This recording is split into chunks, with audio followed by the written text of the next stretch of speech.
আসসালামু আলাইকুম, welcome to my another new blog. তো আজকে একটি সম্পূর্ণ অন্যরকম ভিডিও নিয়ে চলে আসলাম। বলতে পারেন এটা আমি বাসায় কি রান্নাবান্না করছি সেই ভিডিও। আসলে আমি সন্ধ্যা টাইমে একটু স্ন্যাক্স পছন্দ করি, সেটা বাহিরের হোক বা ঘরের হোক, কারণ ম্যাক্সিমাম টাইম আমি ঘরে বানিয়েই খাই। কারণ আমি মনে করি বাহিরের খাবারের থেকে ঘরে বানিয়ে খাবারটা অনেক বেশি স্বাস্থ্যকর হয়। তার পাশাপাশি আমার রেস্টুরেন্টের নতুন নতুন খাবার বাসায় তৈরি করতে অনেক ভালো লাগে। আর মোটামুটি রেস্টুরেন্ট টাইপ অনেক খাবারই আমি বাসায় বানাতে পারি।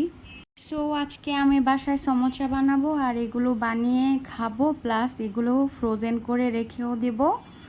তো এখানে আমি এক বাটি পেঁয়াজ কুচি করে নিয়েছি, তারপর কাঁচামরিচ, এরপর আমি কয়েক পিস চিকেন সিদ্ধ করে